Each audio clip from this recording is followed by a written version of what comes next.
Thank you very much, Áine. And I actually am delighted to join in a very warm welcome to all of you to this important conference here in UCD. I first of all want to say hello to those of you here in this hall and also to the others listening in the other hall. It's an honor to speak to you this afternoon on the most timely but complex topic of climate, nature, and conflict. When I received the invitation, I was very pleased to see that this topic has been chosen as the theme for this central plenary of the annual conference of the European Consortium on Political Research. I'm speaking this evening in my capacity, as Áine has said, as chair of the Elders, the group of independent global leaders that were founded by Nelson Mandela in 2007, and we work on peace, justice, human rights, and a sustainable planet. And I also, frankly, speak to you as an angry granny. For us elders, these goals of climate, nature, and conflict are indivisible. They were articulated succinctly last year by my fellow elder, Juan Manuel Santos, the former president of Colombia and Nobel Prize laureate, Peace Laureate, when he addressed the UN Security Council on the need for humanity to make peace with nature. He challenged those in the Council who wish to treat climate and conflict as separate topics, noting that in the real world, the consequences of climate change and conflict very clearly converge. He put it simply but clearly: there cannot be peace without sustainable development, and there cannot be sustainable development without peace. Too often, in my experience, the climate and nature crisis and conflict are placed in two different silos, and the political research undertaken on each rarely engages the other. Yet any rational observer contemplating the interlocked crises afflicting our world can see the linkages and the need for a holistic approach to both by policymakers and politicians, guided by the principles of justice, sustainability, and universal human rights. This is why I have long used the concept of climate justice to inform and guide my own work on these issues. And I believe it's an intersectional framing that can help your own work as academics and researchers. There are, I believe, 5 key layers to climate justice. Firstly, it recognizes that the climate and nature crisis disproportionately affects the poorest countries, the poorest communities, the small island states, and indigenous peoples of our world. Secondly, within that, it exacerbates gender injustice. Women are too often excluded from and oppressed by decision-making bodies and institutions, meaning their perspectives are not heard when climate policies are debated. Yet it's also women who are the ones building resilience in their communities. Thirdly, there's the intergenerational injustice, whereby young people and those not yet born may suffer the physical, material, and psychological consequences of a wrecked climate because of the actions and inaction of their predecessors. The fourth injustice is a subtle one. Industrialized countries built our economies on fossil fuel. Now, our challenge is to wean ourselves off coal, oil, and gas far more quickly than we're doing, and to provide a just transition for the workers that helped us to build our economies. And we need to support developing countries to bring themselves out of poverty in ways that help them to move to renewable energy, but understand the immediate need to address energy poverty with an equitable transition. Lastly, there is the injustice to nature herself. The oceans, forests, ice shelves, and coral reefs that predate human existence and help sustain it today are at risk from our reckless behavior, as is the wildlife with whom we share our planet. Taken together, these different layers of injustice mean we are faced with the simultaneous occurrence of multiple interconnected crises that compound each other's effects. The only way to tackle these crises is through cooperation, solidarity, collaborative governance, and innovative problem solving. We must insist our leaders take this pathway as the only option for a sustainable future.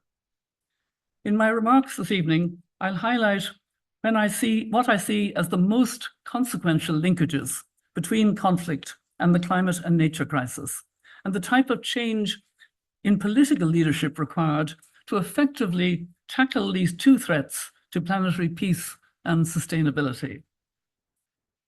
One of the starkest recent examples of the impact of conflict on the environment and the need for principled multilateral response is Russia's war on Ukraine. For the past 2 years, I've served alongside an esteemed group of international experts led by former Foreign Minister of Sweden, Margot Wallström, and also including Greta Thunberg, on a high-level working group on the environmental consequences of the war in Ukraine. This group was established by President Zelensky to document the crimes against the environment that are part of Russia's war of aggression, but also to plan for a green recovery. It has been, to say the least, a sobering journey, including 2 separate visits by train to Kyiv last year. We learned of the impact of the conflict on Ukraine's environment, ranging from the contamination of 1/3 of its territory with landmines and unexploded ordnances, to the pollution of soils, waterways, and forests from the impacts of shelling, fires, and floods. The most egregious example was the destruction of the Kakhovka Dam in June 2023, presumed to be an intentional act by occupying Russian forces, which flooded villages and farmlands across a huge area. The impacts go well beyond Ukraine. One analysis equates greenhouse gas emissions from 12 months of the conflict as being equivalent to the emissions of a country the size of Belgium. Another example, which we are confronted with every day, is Israel's assault on Gaza, following the horrible Hamas terrorist attacks of the 7th of October.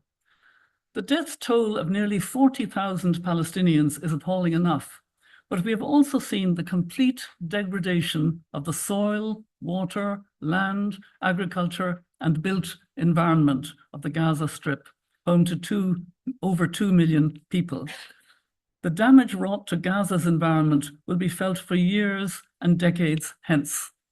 And think of the schools, the universities, the hospitals that were destroyed. Beyond individual examples, we're also gaining an increasing understanding of the complex but very real structural effect that the climate and nature crisis is having on conflict globally. Changes in climate that affect livelihoods and living conditions, from rising seawaters to desertification and destruction of arable land, lead inevitably to changes and tensions that can directly increase the risk of violence and of conflict. This is particularly true in contexts with high levels of employment in traditional agriculture and limited alternative livelihoods, for example, across the Sahel and Central Africa. Very often, the communities affected are those least responsible globally for climate change, yet their rights to a healthy environment are being denied on an increasingly existential scale.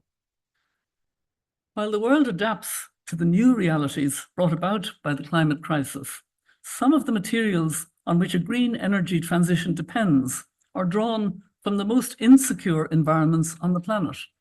Cobalt and coltan, essential for the rechargeable batteries in many of the devices we all carry, and increasingly those we drive, are sourced in the east of the Democratic Republic of Congo, where rival groups, some supported, alas, by Rwanda, vie for control of valuable mining sites in a bloody conflict. Patriarchal oppression and gender inequalities mean that women and girls are most disproportionately exposed to both the impacts of climate change and the worst effects of conflict, whatever its root causes. We see this with the continued prevalence of conflict-related sexual violence. A recent Human Rights Watch report documented horrific abuse in Sudan, but sexual violence remains a feature of conflict right across the world.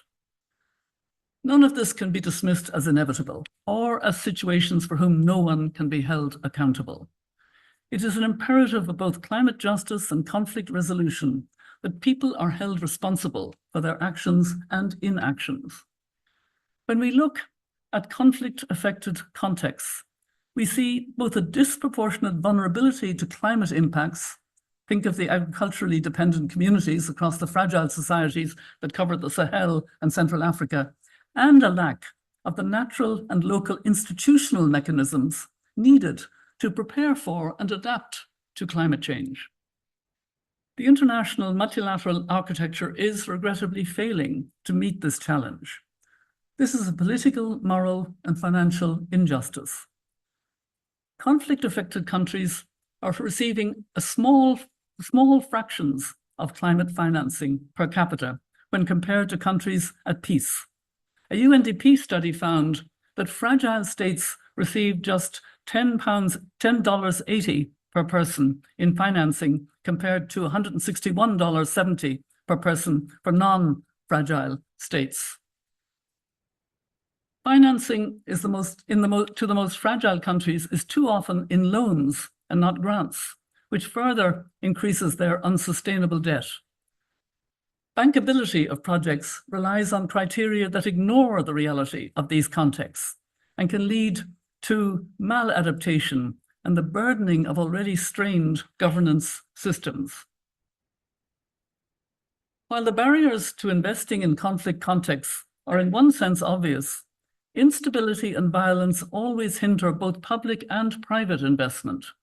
The international financial institutions and funding mechanisms need to step up to this challenge. Creative approaches to manage the risk profiles of these contexts need to be found, while also developing projects that are attuned to the contextual needs. Large infrastructure investments in fragile contexts are understandably difficult to finance, but these communities are also hugely underserved by information and early warning systems. These don't require large infrastructure, but can be invaluable for adapting to climate trends. The international financing system will never adequately address the climate and nature crisis as long as it neglects these contexts and the communities therein. However, it's also fair to note that we have seen some progress of late in integrating climate, nature, and conflict within the relevant global policy frameworks and institutions. While there's still some opposition to the UN Security Council addressing the climate and nature crisis, there is growing consensus that these issues are inextricably intertwined. The debates under the UNFCCC that have tackled these intersections have included the Climate Responses for Sustainable Peace initiative at COP27 and the Declaration on Climate Relief, Recovery and Peace at COP28. And I hope that we now have a firmly established space for this at all future COPs. However, there are clear gaps. Emissions from military activities, both in maintaining militaries and actual engagements in conflict, were not fully covered by the 1997 Kyoto Protocol or the 2015 Paris Agreement, with states having reservations on the ground of national security concerns.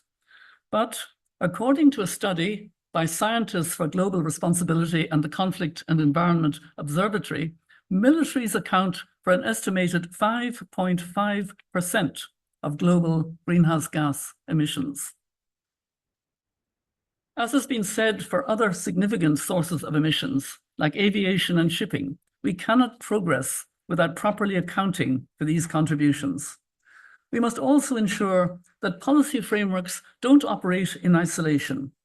As I noted, women are disproportionately affected by both climate and the nature crisis and conflict, but they are also the source of essential leadership to respond to both. Women's leadership under the Women, Peace and Security agenda can be much better leveraged to address the climate and nature crisis in fragile and conflict-affected settings. For example, funding support to women's organizations in those settings, which is far behind the UN Secretary General's target of 1% of official development assistance, can greatly expand women's agency in addressing these interlinked crises. Imagine the UN Secretary General trying to get 1% of funding for these fragile states, the climate fund, and we're well below it. You know, it's truly shocking. We also need to be wary of not creating new victims as we transition. The UN Secretary General is launching a panel on critical energy transition minerals, noted that growth in demand for critical minerals essential to a renewable energy revolution is set to increase by 3.5 times over the coming decade. This represents an opportunity for the developing countries where these resources lie, but only if they're well managed. As Secretary General Guterres said, the race to net zero cannot trample over the poor, nor can it ignore those living in fragile, conflict-affected societies. For example, in Myanmar, we see that exports of rare earth materials are substantially increasing while the country descends further into conflict. Exports of minerals used in the renewable energy industries has increased since the military coup there into 2021, while development indicators slide and local communities suffer the impacts of increased conflict. Greater regional and international cooperation is needed to ensure that these global supply chains don't exacerbate conflict. At the heart of all these issues lies accountability. Ukraine offers an example here for the world to follow. The working group on which I serve has produced an environmental compact framed around 50 recommendations, which the Ukrainian Ministry of the Environment, Protection and Natural Resources is taking forward under a national action plan. The Prosecutor General of Ukraine is to be commended for the action undertaken during an ongoing defense of their country to establish clear cases to prosecute crimes against the environment. The Council of Europe has also established a registry of damage for Ukraine as a first step towards holding the Russian Federation accountable for its actions in Ukraine. And then we have to think about Gaza. There are no such institutions, no such thinking. In broader multilateral frameworks, progress is also being made to hold perpetrators to account. The UN General Assembly recognized the need for full reparations for environmental damage due to wrongful acts in war in a 2022 resolution. And the UN Environmental Assembly also passed a consensus resolution calling for better data collection in environmental damage during conflict. The Rome Statute of the International Criminal Court, ICC, already holds the potential to prosecute such crimes, with Article 8 including attacks that cause, and I quote, widespread, long-term and severe damage to the natural environment as potential war crimes. I welcome the news earlier this year that the Chief Prosecutor of the ICC is developing a new policy paper on environmental crimes, and this will hopefully help to give this neglected element of the Rome Statute some teeth. There's also growing recognition that a stronger defense of the environment is needed in law, and some call for ecocide to be enshrined as an international crime. The continued rise in climate litigation is also encouraging, as citizens assert their rights and hold governments and corporations to account via the courts, including the recent case, one that I followed very closely for obvious reasons, a case brought by Swiss grannies to the European Court of Human Rights. The UN Environment Programme has tracked a steady increase in cases across many jurisdictions, including international and regional courts. And if I was talking to lawyers in an audience, I would encourage them to get involved in these climate cases. They're fun to do, and they do work when they succeed. They're hard, but they're getting easier. These legal issues are complex, but what is undisputed is that we need to continue to build stronger accountability mechanisms that both hold perpetrators to account and support the recovery of the environments and communities affected. We need to translate these commitments into reality. If crimes against the environment are to be deterred and green recovery supported. And this is why my fellow elders and I have been calling throughout the last year for what we call long view leadership at all levels of society, internationally, nationally, regionally, and locally. The elders have proposed 5 principles of long view leadership, that decision makers must consistently demonstrate the courage to, 1, think beyond short-term political cycles and deliver solutions for both current and future generations. Get away from populism and short-term thinking. 2, recognize that enduring answers require compromise and collaboration for the good of the whole world. 3, show compassion for all people, designing sustainable policies which respect that everyone is born free and equal in dignity and rights. 4, uphold the international rule of law and accept that durable agreements requires transparency and accountability. And 5, commit to a vision of hope in humanity's shared future, not play to its divided past. Addressing the complex interlinkages between climate, nature, and conflict is impossible without taking this long view approach.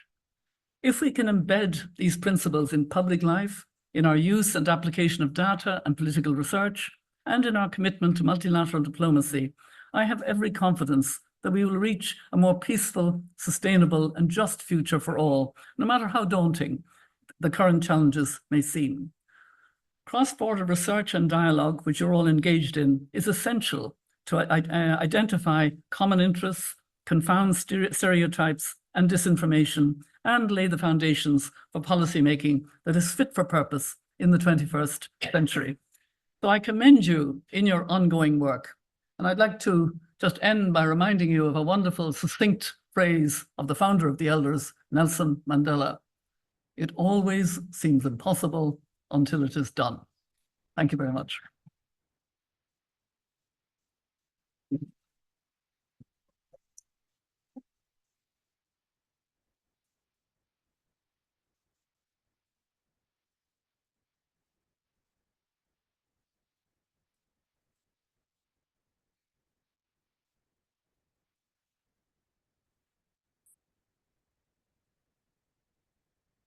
Thank you so much. You said just before it was going to be a heavy speech. And certainly you listed out the challenges. You've also listed out the progress that has been ground through and hard fought for.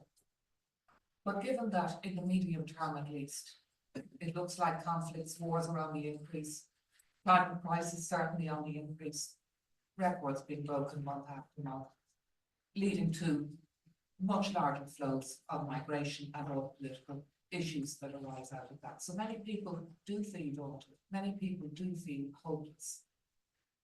At that point, it always seems impossible until it's done. What's happening now is many people are turning away, maybe not watching news, going for populist quick fixes. That seems to be a trend. How do you preserve hope? How do you address them?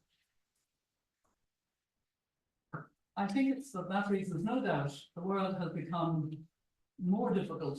The problems are deeper and more complex, and somehow the way we're dealing with them suffers from short-termism. There's a short-termism in business, they know the accounts have to be furnished every quarter, etc. And somehow, I think social media has a role to play. Everybody's thinking short-term. Just sliding, and even our brains are being trained to not think deeply and not try to actually resolve problems, just try to manage, push them along. And this is the problem. That's why, the principles of long view leadership that are, we seem obvious to some people, but actually we're not doing it. We're not thinking of the existential threats. I mean, the elders deal with 3 existential threats: the climate and nature crisis, the pandemic crisis, because we still have not learned from COVID to deal with the next pandemic, and the nuclear weapons crisis. And if you think of any of those, no one country, no one leader can actually solve those problems. They require exactly what we should be, encouraging more and more discussion, collaboration, listening to the other, understanding the other's point of view, and getting to reasoned resolution of problems. And instead of that, as you say, we just have the love of a strong leader, the autocratic, very often male, strong leader is very fashionable at the moment, and that's the problem. Yes, indeed. There's an interesting line you said recently. You said, people won't be changed by statistics or doom mongering. Follow the science, but the solution is in the heart. Why do you believe that? Like you, I think, Áine, I believe that people are influenced by stories. They make a whole situation human. And in many ways, I didn't tell stories when I was speaking because I was trying to cover a very complex subject. But there's another way of telling it, and that is, to get more immersed in the actual stories. And, because I'm very focused on climate justice, I decided to do a book in 2016 on climate justice, which is literally stories.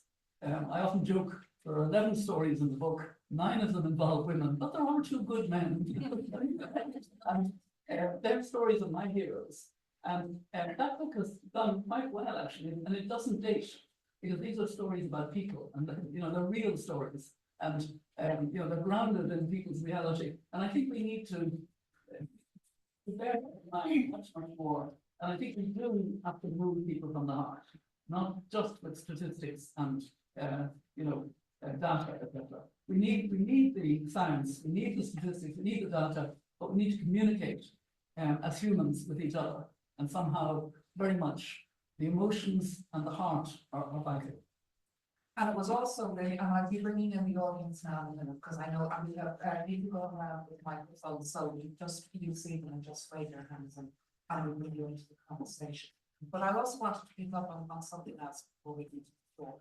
And you said you came late to the climate crisis issue.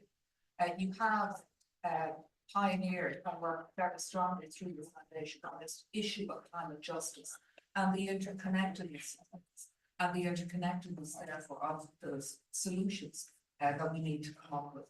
And it struck me listening to you there, yes, it's heavy, but even in a short space of time, a lot of work is being done, a lot of principles are being set out. Yes, that's true. And,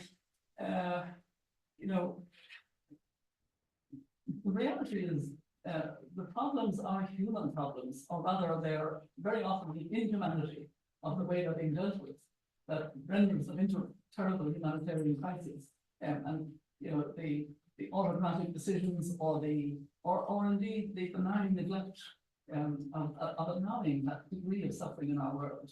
I mean, I'm thinking of Sudan at the moment, a huge important country in Africa being wrapped by 2 militaries basically fighting each other, but they also have proxies from other countries that are supporting them, which is appalling and very much part of the problem. And we don't call them out. We don't call out the UAE for what's doing there. We should far more. We should have more explicit willingness. And governments are very, very slow to do this because they all are afraid they've got something else their own backyard. They don't want anybody to notice, So. Absolutely, and you spoke, I mean, it was interesting there, the emphasis we were putting on the UN Security Council, the greater role it could play in the future and so on. But it's very hard, isn't it? People look at the divisions, China and Russia and secret on the Security Council. So increasingly it's now to do, why have faith in these institutions or the International Criminal Court? Because it won't get you very far. But in fact, you do believe in these institutions, despite very often the political failings. I do, and actually, I believe, and the others, feel this very strongly, that the Security Council is doing down the UN at the moment. By put it that way, it's actually undermining the credibility of the UN because of the divisions, because of the use of the veto, because of double standards, and all of that. We need, and also the doing down of the institutions that we have set up.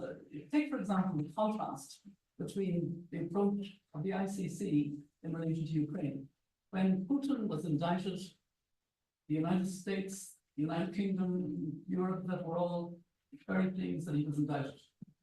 When Netanyahu and his minister were indicted, oh no, that's not proper. In actual fact, you have to have a complete support for the independence of these bodies. The International Court of Justice has made a number of important rulings, most recently on Israel and the occupied territories. There's nothing new in it. It's international law, and it's being ignored. It's as if it doesn't matter, and that's very bad. So we have to understand the importance of getting back to the basics of knowing that rule of law is essential, because otherwise we have rule of the majority, or rule of the autocracy, or rule of that. And given what you said about silos as well, and the interconnectedness of everything, before I bring in, I'll start with you, David, and questions from the audience. If you were, your granddaughter Áine is here, she's not studying political science yet, but she's got other studies going on. But if you were starting out as a political scientist now, what are the areas that you would focus on? I think probably I would focus on climate justice, to be honest, because I think it's a great intersectionality to all of these issues. It touches them all. As I said, I came late, as I mentioned, to the whole issue of the climate crisis. I didn't say anything when I was president of Ireland from 1990 to 1997. No speech on climate change. It wasn't relevant to the country. We didn't understand. I spoke about the environment. Then I became High Commissioner, and another part of the UN was dealing with it. And I didn't see the relevance to my portfolio of human rights, gender equality, rights of people, of indigenous peoples, rights of people with disability. Didn't make the connection until I started working in African countries. And women would say to me, "Is God punishing us? What is happening? This is outside our experience. We've never had a time when the rainy season didn't come, or when we had long periods of drought at this time of the year, and then flooding following that. We've never had that before. What is happening?" And they were not responsible. This was in 2003, 2004, up to my first conference was in Copenhagen in 2009. And I found, it's the intersectionality of it all. It intersects with conflict, it intersects with moving the people, being forced as migrants to move, etc. So, I think it helps to have a legal background and be able to understand the importance of taking cases in court, work I have to do. And I think if I was, back in younger life, I'd love to take some cases against some of the big fossil fuel companies and really, try and nail them down. I didn't underestimate you, you did. But it's really interesting. It was women on the ground who's lived experience that changed your life. Yeah. David, do we have a microphone? Yeah. And if anyone else wants to come in, I have questions. Thank you. Thank you for your remarks. They were fascinating and inspiring in equal measure. I just wanted to address one of the so many themes, but the theme about the long-term thinking, because listening to you, there were so many points you raised that triggered a reaction for me in terms of my own area of research interest. You were talking about people talking to each other. You were talking about listening. So people talking to each other. You were talking about people listening. You were talking about having an open mind to hearing other people's views. In other words, there were other phrases, but in other words, you were talking about deliberation, creating a space for deliberation, at least in my lens. And I wonder if you have any thoughts, given that this is something that Ireland has been a bit of a trailblazer in, the citizens' assemblies. Do you have any thoughts about whether that might be a route through some of this, at least? Yes, I think citizens' assemblies are a really good way of getting a cross-section of views after people have been well informed of the science and reason of why they would try to tackle a problem. The first issue, if I recall correctly, that the Citizens' Assembly had was climate. And they came out with in Irish terms, very radical proposals because they listened to the science. Then we had the same-sex marriage and abortion issues. So it is a way of tackling problems that may be more difficult for politicians who have to think about the next election to deal with. There are other ways, and one of the counter things to having space for deliberation is the squeezing of civil society space. I'm sure many of you are aware, in so many countries now, civil society space to protest, space to make your voice heard is being squished and squashed in such a way. So, I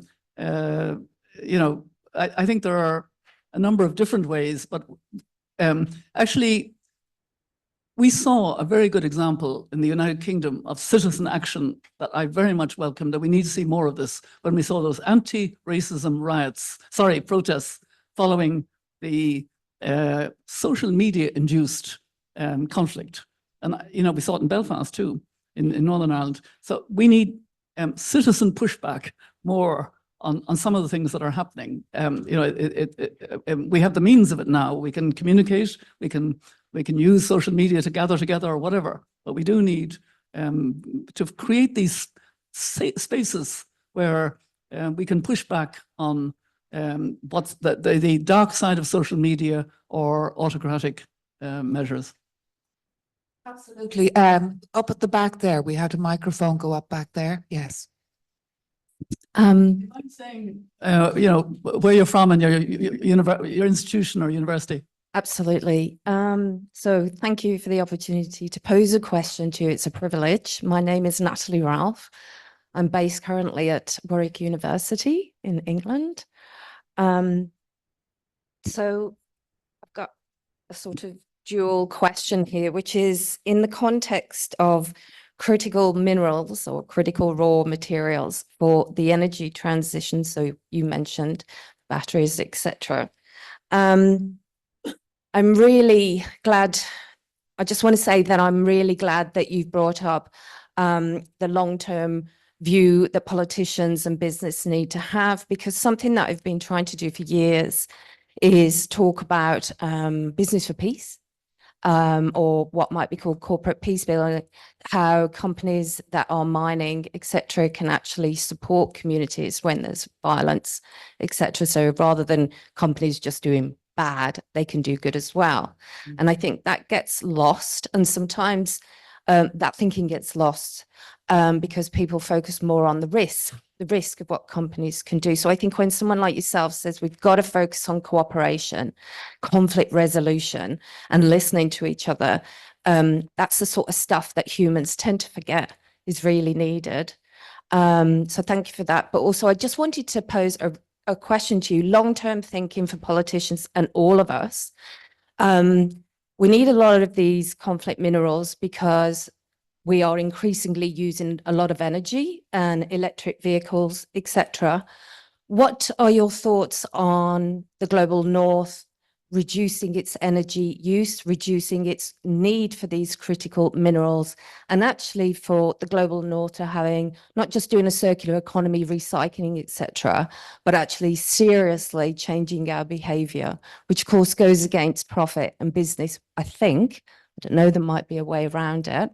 But yeah, what do you think? Do you think we're ever going to be able to reduce our consumerism? Thank you. Yeah, I think it's a very good question, because we are, seeing a level of consumption that is not sustainable at the moment, and yet we also need to support livelihoods. So there are a lot of things that can happen. First of all, energy efficiency. Be much more efficient. Secondly, we need to move far more rapidly to the circular economy, to eliminating waste. I mean, if you look at food waste in our world today, 1/3 of all food is wasted. Isn't that just a shocking statistic? I mean, it's just appalling. And a lot of it is because, it's thrown away in rich world, or there's no refrigeration in poorer countries, and a lot of food wastes because it's not used. But so that we can do a great deal. What I'm not keen on is that we put a lot of burden on people to solve the climate crisis. The climate crisis is solved by the big emitters, the G20 countries, and the fossil fuel companies and the fossil fuel lobby. That has to change. And if the G20 countries would come out in the COP30 next year in Brazil, when we will have new commitments of governments, and they're nationally determined contributions, as it's called under the UN system. If they came out with really radical commitments and implemented them, that would go a long way to solving the problem. And yes, we do need to reduce the consumption that is wasteful. When we've got rid of most of the single-use plastics now, that's a good example of moving in the right direction, but we need to move much, much faster. I often, joke that I'm a jackets person. I wear, the same sort of black and then jackets. And what I do is I put the jackets away for a few years, and then when I bring out a jacket, oh, that's a lovely jacket, and they assume it's new. I haven't changed size, so I can do that, But we all need to but that's not going to solve the climate and nature crisis. It's the big emitters, the big destroyers of our natural systems. That's what we need to keep in mind and keep our focus on. But it's also, governments have been slow, haven't they, in delivering on their pledges in terms of real financial commitments. And it was interesting, again, you were talking about the role for international financing and what needs to change there. And even in terms of, sectors like the mining industry, the aviation industry, are you disappointed that more isn't coming from those sectors? Because they're going to have to be part of a solution, aren't they? Absolutely. They all need to be included. I must say, I think it's necessary, given that it's over 5% of emissions, that the military establishments and the military impacts of conflict, the military impacts of what's happening in Ukraine, what's happening in Gaza, what's happening in Sudan, etc., they need to be something that we're very aware of, because it's affecting all of us. It's bringing us nearer to these tipping points that we have to be very worried about. And, we have to move faster. And, I think the long view leadership very much has to operate at all levels, including the local level and the business level. I belong to a group of business leaders called the B team of business leaders. And we're also talking about long view leadership from their point of view, pushing back on the quarterly reporting that's required by so much stock exchange, etc., because that means short-term thinking at all levels. Short-term profit making is the key. Whereas you need businesses also to think longer term, to bring about the changes that are needed, including changes in consumption. But we do need also to think about trying to reduce demand, especially in the developed parts of the world where we have such a throwaway society. We need to, come round to the circular, no waste economies. Contribution here. Well, hello, Florentine Koppenberg. I work at the Technical University of Munich in Germany, and I'm very concerned with the issue of transparency in global climate negotiations.